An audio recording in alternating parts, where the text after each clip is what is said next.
आसनगांव की पहचान माने जाने वाले जोंधले महाविद्यालय को लेकर सूचना के आधार के तहत एक चौंकाने वाला खुलासा हुआ है। आरटीआई के माध्यम से प्राप्त जानकारी के अनुसार ग्राम पंचायत आसनगांव के अधिकारी रिकॉर्ड में महाविद्यालय की इमारत का कोई पंजीकरण या उल्लेख दर्ज नहीं है। इतना ही नहीं, संस्थापन से संपत्ति कर वसूला गया है नहीं, इसकी जानकारी भी ग्राम पंचायत के पास उपलब्ध नहीं है। कर छूट से संबंधित किसी आदेश या प्रस्ताव का रिकॉर्ड भी पंचायत की नोंद वही में दर्ज नहीं पाया गया है।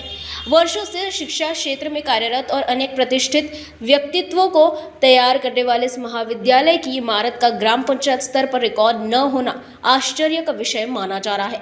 इस पूरे मामले ने प्रशासनिक कार्यप्रणाली पर सवाल खड़े कर दिए हैं और संबंधित अधिकारियों से स्पष्टीकरण की मांग की जा रही है।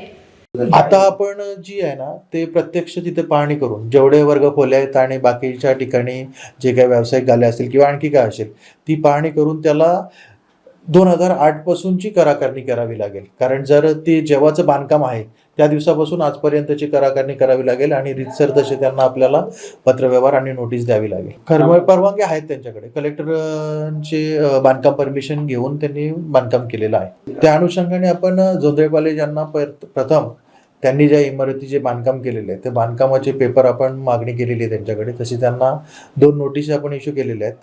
त्या अनुषंगाने त्यांनी आजपर्यंत कोणतेही पेपर दिलेले नाहीये। आता मागच्या महाच्या सभेमध्ये पुन्हा हा विषय चर्चेला मीटिंगमध्ये घेतला असता शासन निर्णय जो होता तो आपण शासन निर्णय सभेमध्ये वाचून दाखवला। कारण या शासन निर्णयामध्ये फक्त शैक्षणिक संकुलामध्ये जे वर्गखोल्या आहेत त्या वर्गखोल्यांना सूट देता येते।